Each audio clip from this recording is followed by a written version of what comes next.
말씀 앞에서 경외함으로 주께 홀로 섭니다. 생명의 말씀 읽고 순종해 주를 예배합니다. 사랑하는 교우 여러분, 하루 한 장 말씀과 함께 함께 2020년 4월 14일 시간을 이제부터 시작하도록 하겠습니다. 이제 우리 다 같이 먼저 하나님 앞에 우리들의 믿음을 사도신경으로 고백하겠습니다.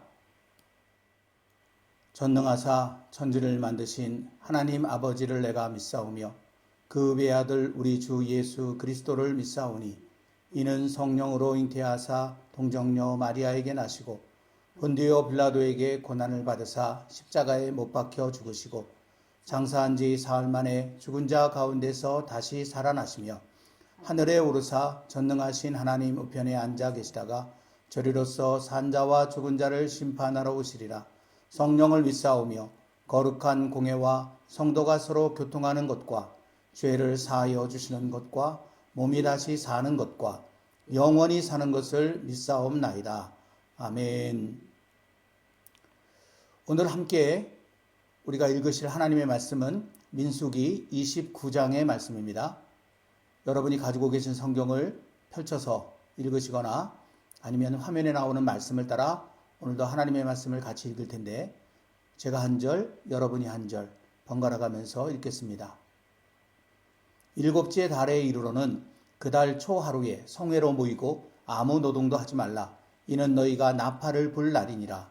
너희는 숫송아지 한 마리와 순양 한 마리와 1년 되고 흠 없는 순양 7마리를 여호와께 향기로운 번제로 드릴 것이며 그 소재로는 고운 가루에 기름을 섞어서 쓰되 숫송아지에는 10분의 3이요 순양에는 10분의 2요 어린 양 7마리에는 어린 양 한 마리마다 10분의 1을 드릴 것이며 또 너희를 속죄하기 위하여 순염소 한 마리로 속죄제를 드리되 그달의 번제와 그 소제와 상번제와 그 소제와 그 전제 외에 그 규례를 따라 향기로운 냄새로 화제를 여호와께 드릴 것이니라.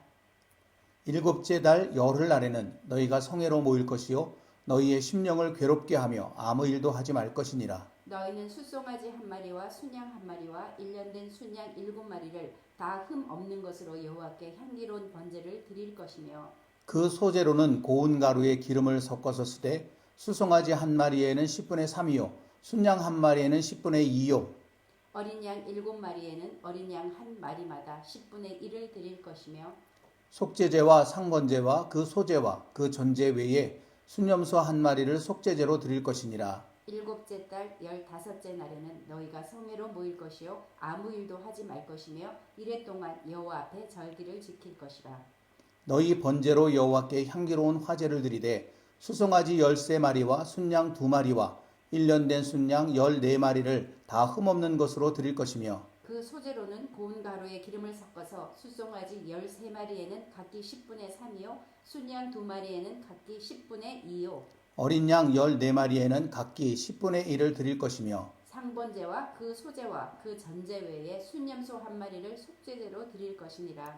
둘째 날에는 수송아지 12마리와 순양 2마리와 1년 되고 흠없는 순양 14마리를 드릴 것이며 그 소제와 전제는 숫송아지와 순양과 어린 양의 수요를 따라서 규례대로 할 것이며 상번제와 그 소제와 그 전제 외에 순염소 한 마리를 속죄제로 드릴 것이니라. 셋째 날에는 숫송아지 11마리와 순양 2마리와 1년 되고 흠 없는 순양 14마리를 드릴 것이며 그 소제와 전제는 수송아지와 순양과 어린 양의 수요를 따라서 규례대로 할 것이며 상번제와 그 소제와 그 전제 외에 순염소 한 마리를 속죄제로 드릴 것이니라.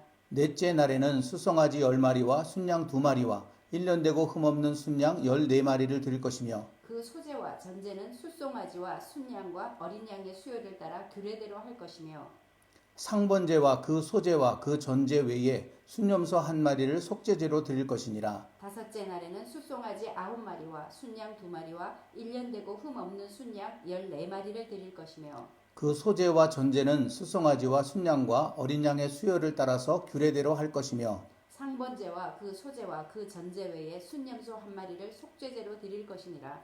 여섯째 날에는 수송아지 8마리와 순양 2마리와 1년 되고 흠없는 순양 14마리를 드릴 것이며 그 소제와 전제는 숫송아지와 순양과 어린 양의 수요를 따라서 규례대로 할 것이며 상번제와 그 소제와 그 전제 외에 순염소 1마리를 속죄제로 드릴 것이니라. 일곱째 날에는 숫송아지 7마리와 순양 2마리와 1년 되고 흠 없는 순양 14마리를 드릴 것이며 그 소제와 전제는 수송아지와 순양과 어린 양의 수요를 따라 규례대로 할 것이며 상번제와 그 소제와 그 전제 외에 순념소 한 마리를 속죄제로 드릴 것이니라. 여덟째 날에는 장엄한 대회로 모일 것이요 아무 일도 하지 말 것이며 번제로 여호와께 향기로운 화제를 드리되 숫송아지 1마리와 순양 1마리와 1년 되고 흠 없는 순양 7마리를 드릴 것이며 그 소제와 전제는 수송아지와 순양과 어린 양의 수요를 따라 규례대로 할 것이며 상번제와 그 소제와 그 전제 외에 순념소 1마리를 속죄제로 드릴 것이니라. 너희가 이 절기를 당하거든 여호와께 이같이 드릴지니 이는 너희의 소원제나 낙헌제로 드리는 번제, 소제, 전제, 화목제 외에 드릴 것이니라.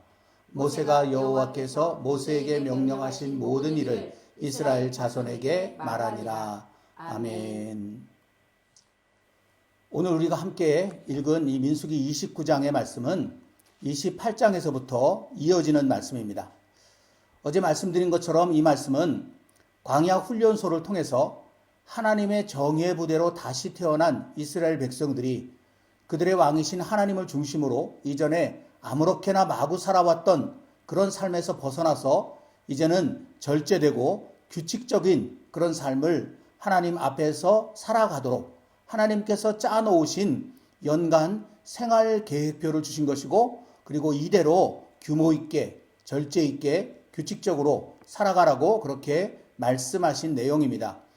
어제도 보여드렸습니다마는 그래서 28장과 29장의 말씀 속에는 이렇게 여러 가지 그 절기, 이스라엘 백성들이 지켜야 되는 그 절기의 이야기들이 쭉 나와 있죠. 그 아랫부분 보라색으로 되어 있는 부분이 29장의 부분이고 그 위에 검정색으로 되어 있는 부분이 어제 우리가 함께 보았던 28장에 기록되어져 있는 그런 말씀입니다. 이에 대하여 사도 바울은 오늘날의 그리스도인 역시 예수 그리스도를 통해 누리게 된 하나님의 영원한 생명을 소유한 자로서 세상 사람들처럼 흥청망청 자기 멋대로 아무렇게나 살아가서는 안 되고 마치 군인처럼 부르신 이의 목적을 위해 절제된 삶을 살아야 한다고 누누이 교훈하였습니다. 그 가운데 디모데후서 2장 3절부터 4절까지 말씀에 이렇게 기록되어 있습니다. 너는 그리스도 예수의 좋은 병사로 나와 함께 고난을 받으라. 병사로 복무하는 자는 자기 생활에 얽매이는 자가 하나도 없나니 이는 병사로 모집한 자를 기쁘게 하려 함이라.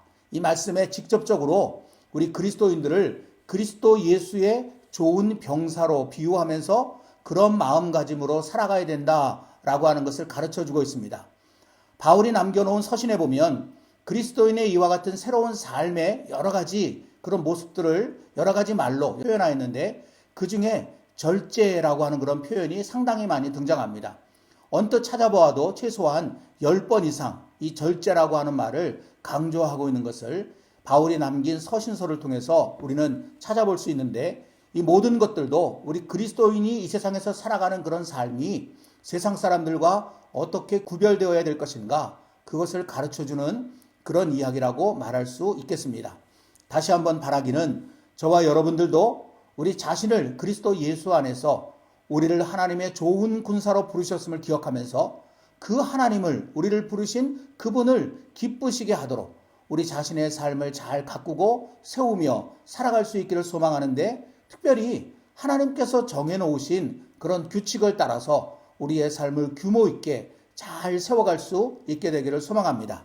앞에서도 말씀드린 것처럼 민수기 29장은 이렇게 28장과 연결되는 그런 말씀이기 때문에 큰 맥락에서는 어제 우리가 함께 나누었던 그런 영적 교훈들을 다시 한번 되새기면 좋을 것 같습니다.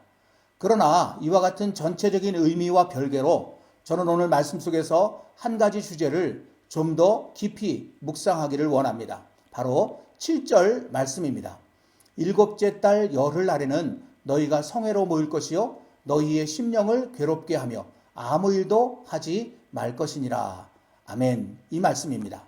여러분, 이 말씀 가운데 노란색으로 표시되어 있는 부분, 너희의 심령을 괴롭게 하며 라고 하는 이 부분을 우리가 오늘 함께 더 깊이 묵상하기를 원하는데, 이 심령을 괴롭게 한다라고 하는 이 말을 히브리어로 보면 네페시 아나라고 그렇게 되어 있습니다. 그런데 이 네페시라고 하는 말이 여러 가지 뜻이 있거든요. 근데 그 가운데 식욕이라고 하는 그런 뜻이 있습니다. 그리고 아나라고 하는 말도 많은 의미들이 있는데 그 중에 끊는다라고 하는 그런 뜻이 있어요. 그러니까 이 식욕이라는 말과 끊는다고 하는 그 말로 네페시 아나를 우리가 풀어서 해석을 하면 어떤 의미가 되냐면 식욕을 끊는다라는 그런 말입니다. 다시 말하면 금식한다라고 하는 그런 의미가 이 네페시 아나라고 하는 말 속에 담겨져 있다고 하는 것이죠. 그래서 성경을 연구하는 많은 성경학자들은 오늘 이 말씀 속에 나오는 너희의 심령을 괴롭게 하며 라고 하는 이 부분을 금식을 의미하는 것으로 그렇게 해석하는 분들이 상당히 많이 있습니다. 여러분, 생명을 유지하기 위해 가장 기본적으로 필요한 것이 음식물을 섭취하는 일이라고 할 수 있을 것입니다. 그런데 그렇게 필요한 음식을 끊는다고 하는 것은 생명을 위험에 빠뜨릴 수도 있는 그런 행위가 되는 거거든요. 그래서 하나님께서 이스라엘 백성들에게 주신 율법에 여기 나오는 이 말씀 말고는 금식에 대해서 명령한 것을 찾아볼 수가 없습니다. 우리가 아는 것처럼 하나님께서는 한 생명을 천하보다 귀하게 여기시는 분이시기 때문에 그 생명에 해가 되는 그런 명령을 당신이 사랑하시는 백성들에게 주지 않으셨다라고 하는 것입니다. 그런데 그런 하나님께서 오늘 이 본문 말씀 속에서는 금식하라 라고 그렇게 명령하고 계십니다. 그러니까 하나님이 이렇게 명령한 데는 거기에 정말 깊은 뜻이 담겨져 있다는 것을 우리가 깨닫게 되는 것입니다. 그것이 무엇이냐 하면 너희에게는 너희의 생명보다 더 중요한 것이 있다라고 하는 사실을 하나님이 알게 해주고 싶으셨다라는 것입니다. 그리고 우리가 우리의 생명을 정말 사랑한다면 우리의 생명을 아름답고 행복하게 풍성하게 누리며 살기를 원한다면 꼭 기억해야 될 가장 중요한 그런 일이 있다라고 하는 사실도 이것을 통해서 우리 주님께서 우리에게 가르쳐 주고 싶으신 것입니다. 하나님께서 이 명령을, 금식을 명령하신 이 날을 성경은 속죄일이라고 그렇게 이야기를 하고 있습니다. 1년에 단 하루뿐인 이날 대제사장은 속죄 제물로 희생된 어린 순념소의 피를 가지고 성막의 지성소로 들어가게 됩니다. 그리고 언약궤 앞에 그 피를 뿌립니다. 그렇게 어린 순념소의 피로 이스라엘의 모든 죄를 대속한 그 대제사장이 죽지 않고 다시 지성소에서 걸어나와 하나님의 용서의 말씀을 그 바깥에서 기다리고 있었던 온 이스라엘 백성들에게 선포합니다. 하나님께서 나와 여러분들의 죄를 용서해 주셨습니다. 우리가 드린 속죄의 피를 받으시고 하나님이 우리를 용서해 주셨습니다. 라고 그렇게 선포하죠. 긴장 가운데 대제사장이 나오기를 기다리고 있었던 이스라엘 백성들은 그 순간 깊은 안도감을 느끼게 됩니다. 야, 살았다 라고 하는 이런 느낌을 갖게 되는 것이죠. 바로 이 모든 일이 진행되는 동안 하나님께서는 이스라엘 백성들로 하여금 유일하게 금식하게 하셨던 것입니다. 우리의 생명이 음식에서 오는 것이 아니라 오직 하나님으로부터, 그분의 은혜로부터, 그분의 생명의 말씀으로부터 온다는 사실을 마음 깊이 기억하면서 육신의 목숨을 위한 모든 것들을 전부 다 끊어버리고 오직 하나님께로 집중하는 그런 삶을, 그런 모습을 나타내도록 하기 위해서 하나님은 이 일이 진행되는 동안에 이스라엘 백성들로 하여금 금식하도록 그렇게 하신 거거든요. 이런 하나님의 마음이 보다 직접적으로 표현되어져 있는 성경 말씀이 하나 있습니다. 신명기 8장 3절 말씀입니다. 너를 낮추시며 너를 줄이게 하시며 또 너도 알지 못하며 내 조상들도 알지 못하던 만나를 내게 먹이신 것은 사람이 떡으로만 사는 것이 아니요 여호와의 입에서 나오는 모든 말씀으로 사는 줄을 내가 알게 하려 하심이니라 라는 말씀이죠. 이스라엘 백성들이 광야길을 걸어가는 동안에 어제도 말씀드린 것처럼 광야는 사람이 살아갈 수 있는 조건이 굉장히 열악한 곳이거든요. 그래서 거기서는 자신들의 힘으로 그렇게 음식을 준비하고 장만하고 먹을 수가 없었습니다. 그래서 하나님께 간구하는 거죠. 주님이 주시지 않으면 우리는 살아갈 수 없습니다. 하나님을 바라보는 거죠. 그때 하나님께서 말씀하시면 하늘에서 만나가 내리게 되는 거고, 그 하나님의 말씀으로 내려진 만나를 먹음으로 이스라엘 백성들이 삶을 살아가게 되었거든요. 광야에서도. 그래서 하나님은 그 이후에 1년에 딱 한 차례 이 속죄일에 그 일을 기억하게 하신 것입니다. 너희가 광야에서 너희 힘으로 먹을 것을 구하고 얻지 못했을 때, 그때 누가 너희에게 먹을 것을 주었으며 무엇으로 너희가 생명의 양식을 얻었느냐? 내가 아니냐? 내 말이 아니냐? 하나님이 그것을 1년에 한 차례씩 기억하게 하시기 위해서 속죄일에 이스라엘 백성들로 하여금 금식하도록 하셨다라고 하는 것입니다. 여러분, 우리가 이와 같은 사실을 알게 될 때 우리는 하나님께서 심령을 괴롭게 하라, 금식하라 명령하신 것이 그 말 표현처럼 우리를 진짜 괴로움에 빠뜨리거나 우리로 하여금 생명의 위협을 느끼게 그렇게 하려고 하신 것이 아님을 알게 됩니다. 오히려 우리가 생명을 얻고 더 풍성하게 그것을 누리며 살아갈 수 있는 진정한 생명의 길을 이것을 통해서 우리에게 깨닫게 해 주신 것을 알게 되는 것입니다. 사랑하는 성도 여러분, 세상 사람들은 자신이 원하는 것을 얻기 위해 금식하며 투쟁합니다. 그러나 우리가 해야 할 금식은 그런 금식이 아닙니다. 하나님의 백성인 우리는 하나님 없이는 살 수 없다는 것을 잊지 않기 위해 금식을 해야 한다는 것입니다. 하나님이 은혜를 주시지 않으면 우리가 이 땅에서 아무리 맛난 것을 먹어도 우리는 결코 사는 것이 아닙니다. 세상의 음식이 다 끊어져도 하나님만 나와 함께 계시면, 주님의 말씀만 나와 함께 있으면 나는 살 수 있습니다. 이 마음을 가지고, 이 고백을 가지고 하는 금식일 때 그것이 하나님 앞에서 아름다운 금식이 될 수 있는 것입니다. 우리가 사는 이 시대는 정말 바쁘게 돌아가는 시대입니다. 잠깐 한눈을 팔면 남들에게 뒤처지고 잠깐 방심하는 사이 가지고 있는 것을 빼앗기는 시대입니다. 그래서 우리는 조금의 여유도 없이 밤낮 바쁘게 살아갑니다. 그러느라고 우리는 정말 중요한 것을 잊고 살 때가 참 많이 있습니다. 하나님과 하나님으로부터 오는 은혜이며 생명을 담고 있는 하나님의 말씀입니다. 우리에게도 영적 속죄일이 필요합니다. 지금까지 소중히 여겼던 모든 것을 끊고 당장 하지 않으면 나에게 치명적일 수 있을 것 같아 보이는 것들까지도 과감하게 끊고 하나님 앞에 서는 시간이 필요합니다. 하나님으로부터 내가 너를 사랑한다, 내가 너를 용서한다, 내가 너를 기억한다, 이 한 말씀 기어이 들을 때까지 모든 것을 끊고 오직 하나님만 바라보는 시간이 우리에게 꼭 있어야 한다고 하는 것입니다. 그 음성 듣고 다시 우리의 삶을 살며 주어진 일을 행할 때 그 모든 것들이 우리에게 진정한 축복이 되고 기쁨이 되고 생명이 될 수 있을 것입니다. 아무쪼록 저와 여러분 우리 모두 영적 속죄일을 지킴으로 하나님과의 관계가 끊어지지 않고 하나님의 인정하심 속에 모든 일들이 진정 복이 되는 아름다운 하나님의 사람으로 살아갈 수 있게 되기를 간절히 기원합니다. 이 시간에 말씀을 생각하면서 오직 예수뿐이네 함께 찬양하도록 하겠습니다.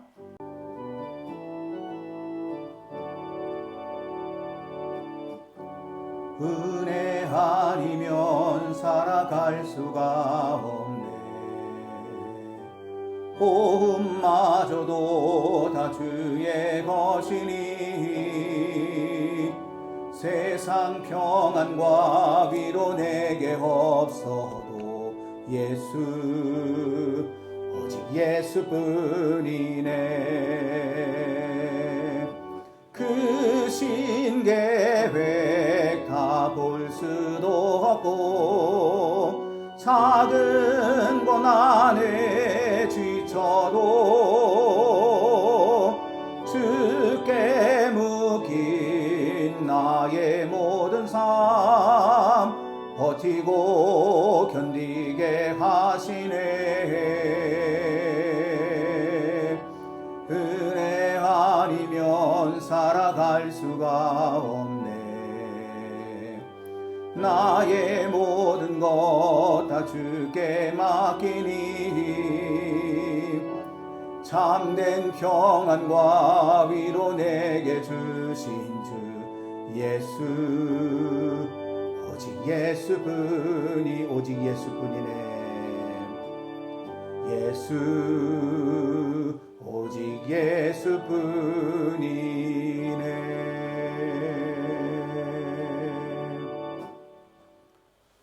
잠깐 기도하겠습니다. 사랑과 자비의 하나님 아버지, 오늘도 이렇게 아름다운 날을 저희들에게 주시고 오늘도 우리의 영혼과 마음과 삶을 깨끗하게 하는 하나님의 말씀을 대하게 하시니 참으로 감사합니다. 특별히 오늘 민수기 29장의 말씀을 통해서 속죄일에 관한 말씀을 묵상하였습니다. 우리가 비록 성경에 기록된 그대로의 속죄일을 지키지 않는다고 하더라도 이 영적 속죄일을 결코 잊지 않게 하여 주옵소서. 이 속죄일이야말로 이스라엘 백성들의 생명의 근원이었고 그들이 이 세상에서 기쁨을 누리며 행복을 누리며 진정한 복을 누리며 살아가는 그런 출발점이었다는 사실을 잊지 않게 하시고 우리도 그리하여 아무리 세상이 바쁘더라도 우리에게 더없이 중요한 것 같아 보이는 일이라도 그것이 세상적인 것이라면 다 끊어버리고 오로지 하나님께만 집중하는 그런 시간을 우리도 갖게 하여 주옵소서. 그리고 하나님의 음성, 내가 너를 사랑한다. 내가 너에게 은혜를 베풀어 준다. 내가 너의 모든 것을 책임져 주겠다. 하나님의 그 음성을 듣고 우리에게 주어진 삶을 새롭게 살아가게 하여 주옵소서. 그렇게 한 주일, 한 달, 1년 우리에게 주어져 있는 평생을 살다 보면 하나님, 우리의 모든 삶이 하나님과 잇대어 있는 삶이 될 것이고 하나님 안에서 진정으로 복된 삶이었노라고 고백할 수 있게 될 줄 믿습니다. 우리 모두 그렇게 살 수 있도록 우리의 마음과 생각을 늘 지켜주시고 우리 안에 계신 성령님, 이 하나님의 말씀을 늘 기억할 수 있도록 내 안에서 역사하여 주시옵소서. 오늘 하루의 모든 삶도 주께 의탁하며 예수님의 이름으로 간절히 기도드리옵나이다. 아멘. 이제 몇 분간 음악을 틀어드리도록 하겠습니다. 여러분의 개인적인 기도의 제목들, 또 하나님의 군사로서 이 세상을 구원할 하나님의 구원사에게 동참하는 마음으로 세상을 위한, 세상의 아픔을 위한 그런 기도들 하나님 앞에 아뢰이는 시간을 계속 이어가시다가 자유롭게 마무리하시면 되겠습니다. 오늘도 함께 해주셔서 너무너무 감사합니다. 말씀 앞에서 경외함으로 주께 홀로 섭니다. 생명의 말씀 읽고 순종해 주를 예배합니다. 기록된 말씀 힘이 있어서 진리로 우리 거룩해 하며 거룩한 말씀 세세 영원히 복음이 되어 말씀하시네. 하나님 말씀에 두려워 떠는 자 그 말씀에 생명을 거는 자 한 사람 찾으시는 주님의 약속을 믿어. 하나님 말씀에 운명을 거는 자 순종하며 주 따라가는 자 영원한 하나님 나라 이뤄갈 주의 교회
말씀 앞에서 경외함으로